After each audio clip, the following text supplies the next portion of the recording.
Good morning. Today is December 25, 2019 and it's Christmas Day. Tomorrow, my family and I are actually going to Tagaytay because one of my brothers is getting married. We're gonna be staying there for a few days. So that means I don't really have time to clean my room for the new year. Cleaning my room has been a tradition I've always had since I was a kid. And I feel like it's just a great way to start the new year. Kaya lang, this year I feel like I'm gonna have a lot of things to do because I have my desk, my bed, my clothes, part 1, and my clothes.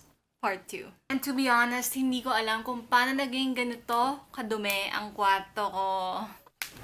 So now I'm dressed in my pambahay and I am ready to start cleaning my room.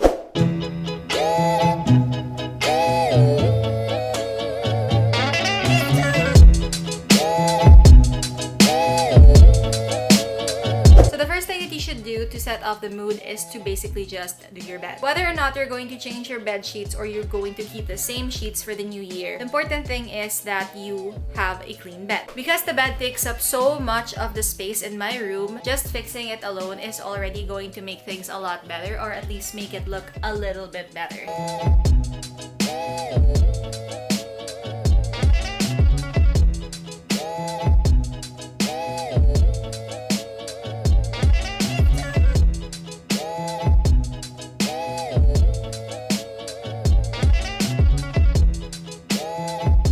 Cleaning up my room can take me a whole day or sometimes a whole week sometimes. So I don't really have the luxury of that today because I do want to rest. I need to pack for when I leave. I need to go to church later because it is Christmas Day, so we need to hear Mass. And basically, I need to prepare my dog as well because he'll be at the boarding house. So I feel like the most efficient way to actually get some cleaning done is to set a time limit for yourself.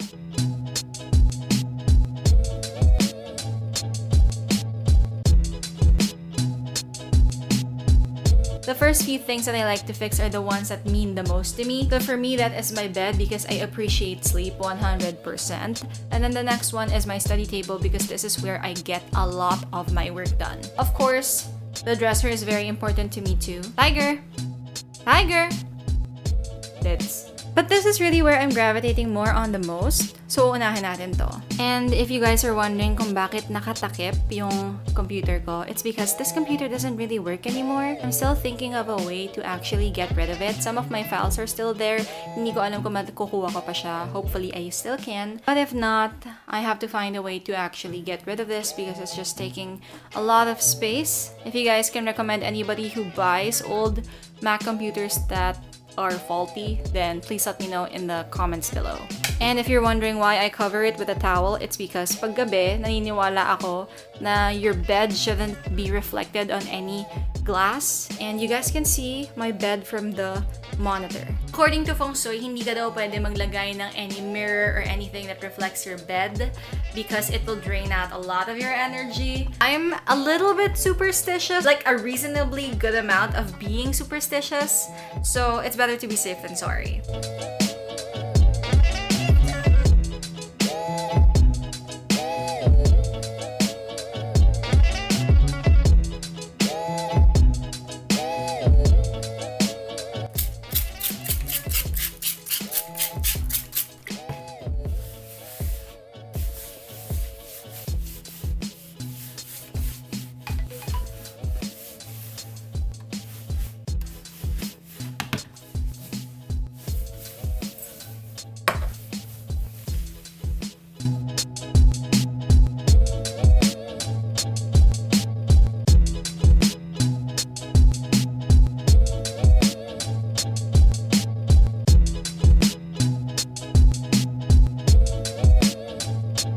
Third thing we're gonna clean is this space.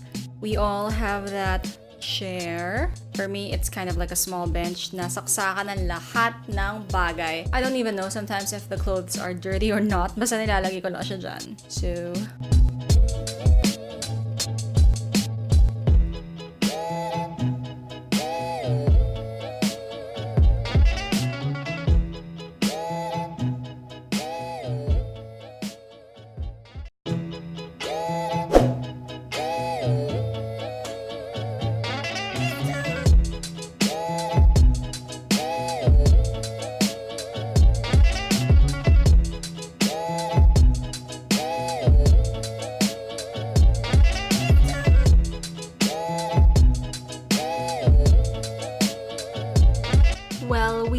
some progress over here, pero syempre hindi ko pa yung napupunasan. But still a lot better than earlier today.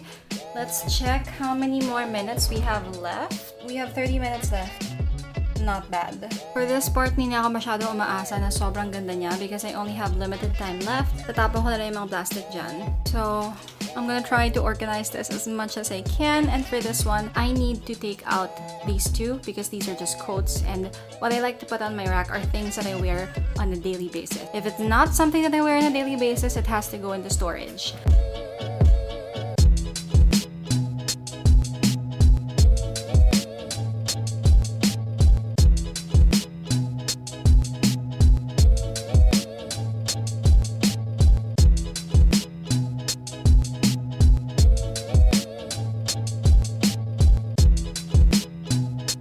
Okay, I'm getting pretty tired, but I'm at the last stretch just before I vacuum my room. Basically, what I need to do is to just clean out this part.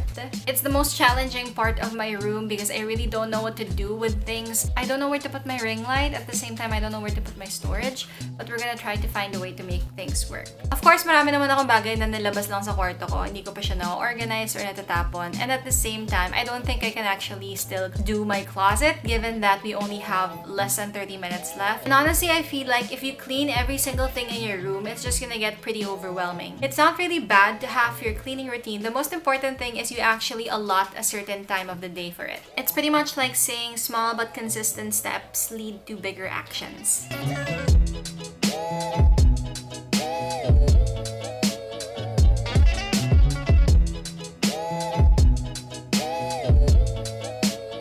And we're done. After all that, I need to vacuum my floors because as you can see, my dog sleeps with me every single day. That's how much I love my dog. So, nag-iiwan siya ng maraming maliliit na buhok sa floor ko. Aside from my hair, of course.